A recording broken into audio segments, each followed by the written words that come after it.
right into it basically because again we're starting near the end of the season, but it's probably the perfect time to start talking about some of these true contenders in either the East or the West. So I'll open the floor and anybody can really start. Who is the true contenders of this NBA season? We got 10 games left now. Who's coming out? Who's going to make these deep runs? Who we moved by in the East and the West? I'm gonna let you go first, Galore, because you know I like to rebuttal. So go ahead. All right. So let me start with mine. Um, in my opinion, there is four real teams that I feel like can win an NBA championship. Four. Okay. And then there are some ones that can definitely, change my opinion. But the main four are the OKC Thunder, the Boston Celtics, the Denver Nuggets, and the Los Angeles Lakers. Those are my four. Outside of that, outside the bubble, in my opinion, are the Spurs. You know what I mean? I think the Cavs are one of those teams, and I think that then is everybody else from there. Like that's my opinion about where we stand in the NBA championship. Because I would throw some teams in there, like the Timberwolves. I was definitely, a big supporter of the Timberwolves in the beginning, but momentum matters going into the postseason, and I just feel like the teams I named have been able to play better down the stretch. Important, which is to me super important because we've seen the team that got high in the end of the regular season, be able to carry that into in the postseason and win go to the finals. That was a perfect example of that was the Pacers in 2025. I mean, yeah, Pacers 2025. So we need to look out for these teams. I feel like the Timberwolves. I don't believe in them. I don't believe in their coach. I don't believe in Julius Randle.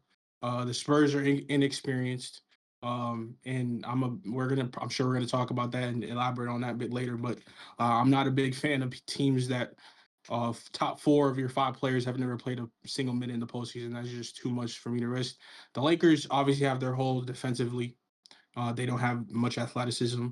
Um, and then the Nuggets have dealt with their injuries and their ability to get their guys 100% going into the postseason is still a big question mark. The Boston Celtics is obvious. Jason Tatum, how is he going to look? Is he going to be good enough to win them a championship? And then you got the OKC Thunder at the top, which right now is looking like their honcho. You know what I mean? You're gonna have to beat them to win the championship. It doesn't matter whether it's in the conference finals or it's in the finals. You're gonna have to go through this team either way. So that's just my feelings on where the hierarchy in the NBA lies right now. Just want to get y'all input right now. Go ahead, Top. Okay. Okay. So he said the four teams that can win the NBA championship. Correct me if I'm wrong. He said the Oklahoma City Thunder, the Denver Nuggets, the Boston Celtics, and the Los Angeles Lakers. Correct. Um, no Spurs. So we just gonna disrespect the Spurs fan in here like that? We Like, starting. This is nothing I ain't been saying. This has been consistent. I've said it to his face. I've said it offline. I've said it. I've been saying it. I don't believe in the Spurs. okay, okay, all right. So Nope, not my my, convinced. mine is right. Oklahoma City, Spurs, Boston. These are in order. So if I'm gonna get my top seven contenders, OKC, Spurs, Boston, Minnesota at four, which is gonna surprise a ton of people. Denver at five, Lakers at six, Cavs at seven.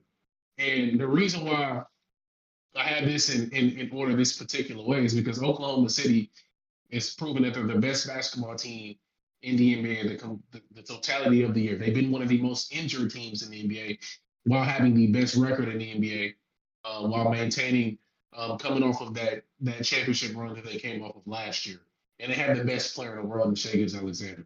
The Spurs, right? The Spurs, I have no clue, right? When he says there's four teams that he thinks that can win the NBA championship, I'm gonna go with mine. Mine is Oklahoma City, the Spurs, and I might throw. I have question marks about Boston, and I'm gonna throw that in the video later when we go more in depth about them.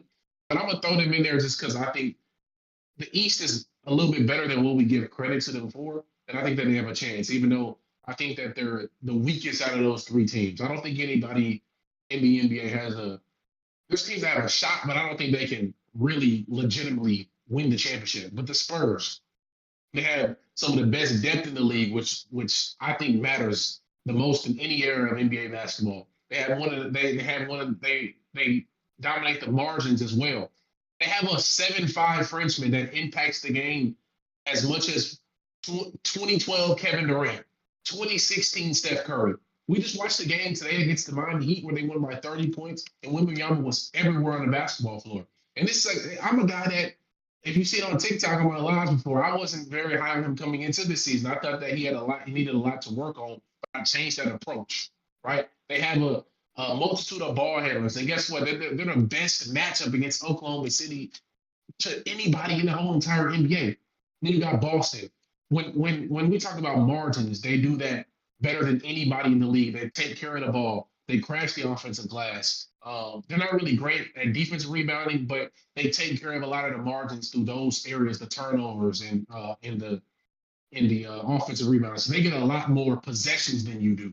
Right? And I've changed my approach on that too because now I see if you can maximize possessions, you have a great opportunity to win the championship. Minnesota, that's the dark horse of this whole thing. I feel like they're one of the only teams in the NBA that have the best combination of size, athleticism, speed, and shot making.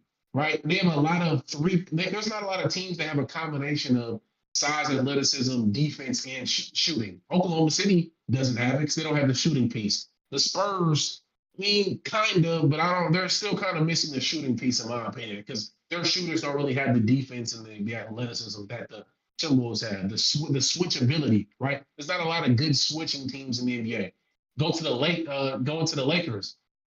Not too high on them. I feel like there's a gap between no, excuse me, Denver. Denver. They haven't really been healthy the whole entire year, but they have the second best player in the world. They have one of the best offenses we've ever seen. And they have, just kind of like Minnesota, they have an ability to ramp it up in the playoffs like they did last year. The Lakers, they made me be higher on them going on this little hot streak. I'm not too high on them. I think that they have flaws, but I mean, they have Luka, LeBron, and Austin Reeves. It's that simple, right? And they have an elite half court offense and the ability to score in the half court as well is what you want to have going forward in the playoff series. And the Cavaliers, I think they're one of the most complete teams in the NBA, from floor spacing to defense to ball handlers to creators to passers to interior defense. I think that they have a ton. So, but the two teams that I really, really think that they can win the championship, and I was low on the Spurs. I was like Lord when I said the inexperience can come and bite them in the butt when they get to the playoffs. But I'm sorry, bro. The Spurs are legit. Oklahoma City, and I'm gonna throw Boston in there just cause. Go ahead, Jules. As for me, make it short and sweet.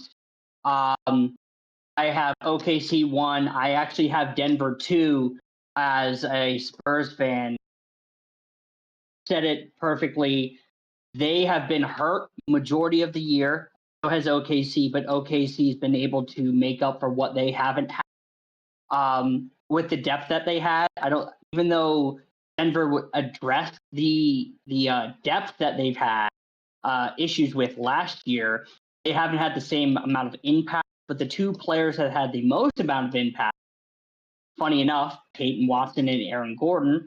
And in the minutes that they have been on the court with Jokic, they've been just blowing out teams. The fact that they haven't been there consistently is troublesome. But when they were, again, I'll always use this, the first 20-game sample size of that team, their second best net rating in the league.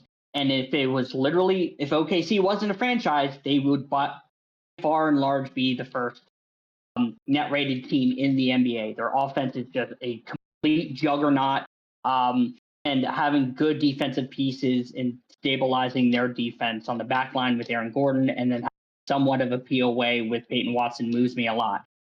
San Antonio is, and I got clowned for this on my platform earlier in the year, thinking that a lot of people thought I was biased. I was able to see and watch Spurs games from last year, and I thought that this team could go and push OKC I ended up being right, and I'm still laughing at all you people who called me an idiot for that take. Fourth, I have Boston. Admittedly, again, Glor will clown me about this. I was low on Boston. I was one of the Boston haters, and obviously I ended up being wrong because Joe Mazzulla was and is probably the best coach in the NBA as he's able to maximize the role players and the roles that they can have to give value to a team. Ironically, like my coach for a long time and Greg Popovich. So when you're able to do that continuously, and we'll go and see what next year if he's able to do it again. That's why Greg Popovich is an all-time coach. Hopefully, Joe Mazzulla gets to be in that realm soon, already having a ring. My funny enough is Cleveland, and I know a lot of people are just like Glor with the James Harden effect. But why I give this team so much props? It's not because of the lack of playoff wins that they should have had. It's obviously we put context behind that because of the playoff woes and the injuries that they had. But specifically, James Harden per 75 through every type of score that he has had since 2021 has been able to adapt in the system that he has had, whether it's KD, Kyrie, MVP Embiid, or now Donovan Mitchell, Kawhi Leonard. He is able to be portable as an on-ball creator, and that is so valuable. And just playing in general, he's able to maximize Mobley, maximize Allen, maximize the spacing that they have. And if James Harden doesn't show up, cool. Got Dennis Schroeder and Keon Ellis, who I think are incredibly impactful both offensively and defensively. And a lot of people like to underrate that team because there's not a lot of star power outside of Harden and Mitchell, but there's impact players all around the court, and now they just added Max Bruce. Thereafter, Minnesota, and funny enough, the Knicks. The Knicks, I'm just not sold on because of Brunson's defense and Karl-Anthony Towns' defense and the amount of what they have to make up. I know they've been playing a lot of games and winning a lot of games, but to me, in a playoff setting, you're going to be vulnerable in PNR and vulnerable in ISO situations where OG has to step up routinely, which I think he's valuable, but that's going to be my biggest concern. And then Bridges has been inconsistent this whole year. And then Minnesota it's literally just Chris Finch.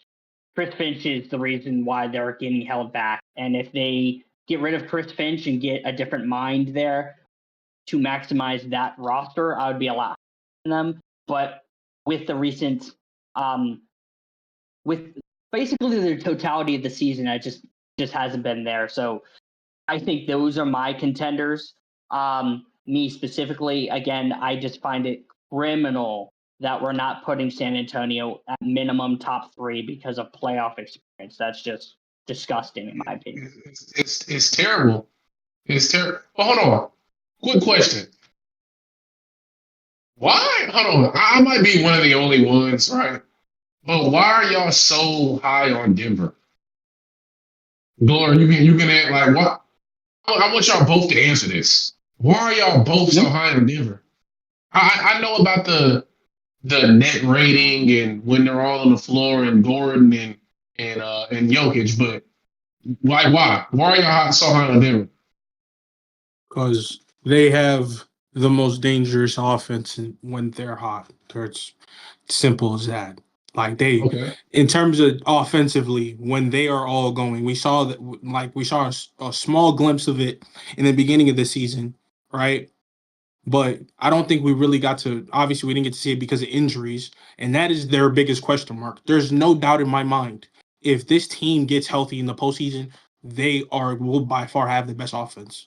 And defensively, there's been a bunch of questions, but I've seen them time and time again rise in the playoffs defensively because of either the other team just gives them something to work with where they can take advantage of, like OKC, for example, not being able to knock down outside shots and making them beat you from the outside and just playing, having good gap defenders to slow down Shea.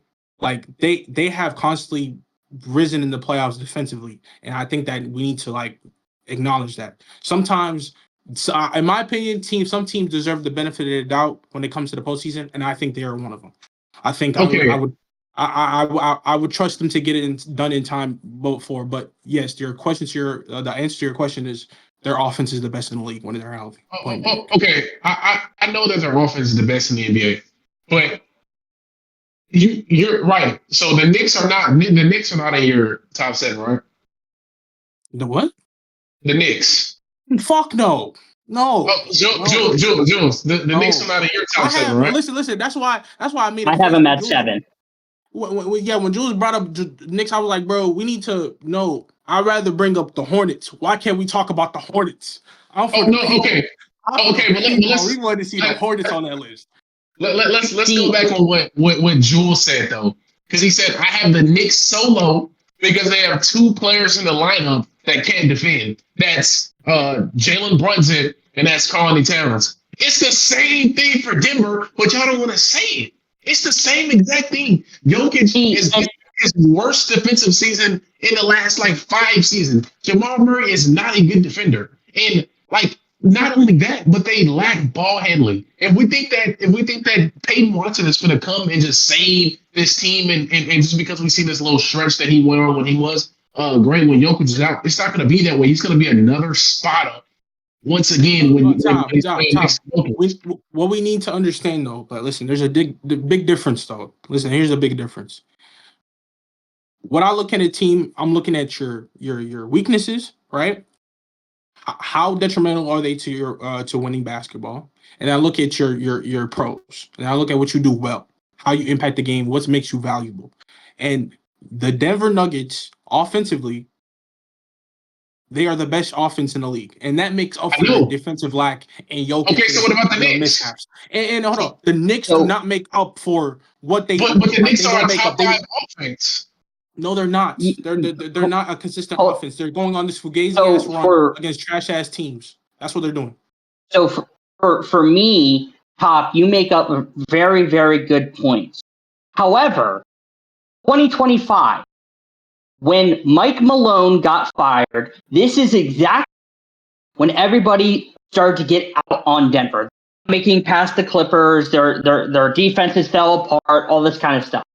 That defense rose with a Jokic, with a Jamal Murray, to a top 4 postseason offense total in NBA playoffs last year. Then we're able to create more opportunities to give the gap defenders to go and switch and be valuable. And then they were able to have what they did in the postseason last year and go into this season, beginning of the year, and make and continue what they were doing.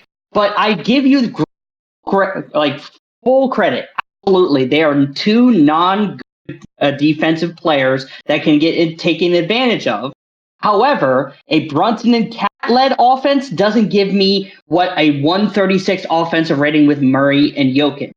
We cannot make up the gap of what they can do as a duo compared to Brunson and Cat. Point blank, period. And mind you, Jokic is still, even though he's been hurt, again, I do understand the flaws of what Jokic has been. But even so, this Denver team has shown time again, they get on this downhill in March from 2023, 2024, 2025, and they immediately make postseason run after postseason run after postseason run. Person that cares about playoff experience, but they are literally the exception. Look, I hear it. But I'm going to shut down everything that Glor has on his list for your sake, Jules. Right. Who would you say?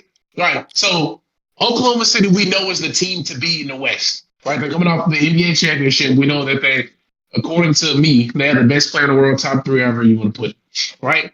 Is Denver a better matchup for Oklahoma City, or is the Spurs? Okay. The Nuggets, how? No, because I've explained this before. Bro, I've explained this before. No, look. People think that's why I don't like going off of last season when the players get better and this is a new team, right? The MPJ who was aggressive off the catch isn't really a Cam Johnson who's been in his own head this year, hasn't had the best year. He's playing well as of late, but he's not playing totality the whole entire year. Like during big moments, he shrinks. Like, let's put it that way. Like, big moments he streak. Their depth has not been that great. Other than that little moment where Jokic went down and Pickett was playing well and all these other guys, they haven't been that great. They really relied on Julian Strawder. He hasn't gave them anything. Cam Johnson hasn't really gave them anything. Tim Hardaway Jr. is streaky, and then all the other guys, Zeke Naji and Pickett, they're butts. So let's put it like this, right? You get into a series with Oklahoma City, they do a great job of doing what? They take Jamal Murray out of the series because he struggles with physicality. We've seen it for the last 2-3 years. And when he has good point POAs on him with length, with speed, with size, they can slow him down, right? But what they also do is that they slow Jokic down as well through the course of the totality of a series, right? We know that the Spurs are a good matchup because they have the speed, they have the ball handling, they have the size to get wherever they want, and they can guard them on the other end. They cannot guard Shea no more. The Nuggets can't. You know why? Because he's seen that defense so many times. This is why I tell you all the time, the Lakers, I don't really believe in them come playoff time because it's a gimmick defense. When we know we can't guard you, we're gonna have to send doubles and late blitz and do all this stuff. They do it to Ant all the time because they know they can't guard you, right? And so last year, Shea struggled with that. It kind of got him out of rhythm. He wasn't really controlling the game. This year, look at his numbers against the Nuggets this year. Look what he did a couple weeks ago when he stamped that he's the best player in the league, when they were sending these double teams, when they were sending these late blitzes, all of these type of stuff. 35, 15, and 0 TOs on 72 true shooting. He's elite now against that defense because he's gotten better. So you're telling me Shea's going to continue to get better. We got another ball handler, AJ Mitchell. We don't even know what J-Dub looks like against them yet because he's been out, right? And then Chet's gotten better. We know we got iHeart. We know we got J. Will, who's not only played a great defender for Jokic, but he's shooting the ball 45% from three like in the last month or so now. So he's giving us his two-way ability. And we hit like, that's what I'm saying. Like, they're going to take away Jokic's strengths for totality of a series. They're going to take out Jamal Murray, and now they're more equipped on the other side of the floor. What can you do? They can't beat OKC. They can't. They can't beat OKC after we just saw it. Listen, I get and that. You going to tell me last year, huh? Listen, You going to tell me last year? No. Look at him. He stopped himself. Let me just let Color go. Let me be honest. Have we seen a 100%? When's the last time we've seen a 100% Nugget squad? I want to know. Okay, so what time this season? No. So November.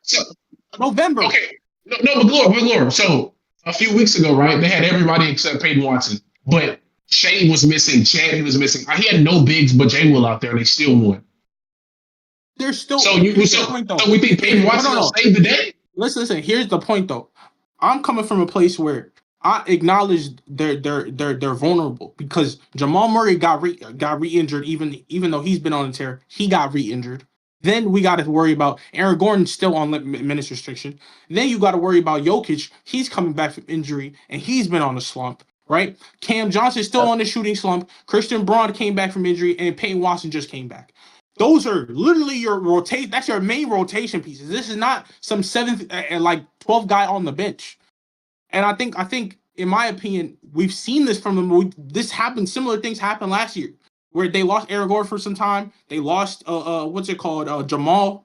Like, they lost players and were still able to navigate and go to the playoffs with a brand new head coach. A brand new head coach. This is how good and consistent this team is when they have their shit together. With a brand new head coach, they were able to win a series, beat Kawhi, and finally Kawhi healthy in the postseason. Everybody was counting them out, and they beat them. And then go 7 games against the champions, right? Because they were able to exploit a specific weakness, which was that they could not knock down the outside shots consistently, right? And OKC now has a counter to that because of their outside shooting they've added to their team. Now I acknowledge that. I think that they would lose in a 7-game series against OKC. I have said that plenty of times. I'm not arguing that they can beat them, but I think they have a higher chance than the Spurs. That's a fact. Because when this team has the firepower. Not only do they have the offensive firepower, right? If you believe in Aaron Gordon, I do as well. I think he's one of the better third options in the league, right? If you believe in his outside shooting, that is going to add. I believe it. This is not fake shooting to me. Aaron Gordon is actually a dangerous 3-point shooter now, and you have to respect him. Not only does he have that, but he has a play finishing to be one of Jokic's favorite lob threats, right? So That paired up with Jamal Murray. Now Jamal Murray is the wild card. And what I would say to you is Jamal Murray was playing horrible against OKC last time. They won 7 games. He was averaging 18 points on almost 40% from the field, bro. And they were still able to force him 7 games. And this version of Jamal to me is better. He looks more comfortable. You know what I mean? And even though he's got injured, I don't think the ankle injury, I think will be fine until the postseason. But that is the real question. My only question about OKC is not that can they fix these woes, is can they fix it in time? The Spurs, in my opinion, can beat them, right? But it's not gonna be, in my opinion, it's not gonna be with the Nuggets 100%. They're not doing that. Neither are they beating OKC 100%. That's just how I feel. And the reality situation is, can we acknowledge, do you believe those teams are going to be healthy by then? Because if that's the case, if we say everybody's healthy, the Nuggets are my number 2 by far. Like, it's no Thunder, OKC, top 2, easy.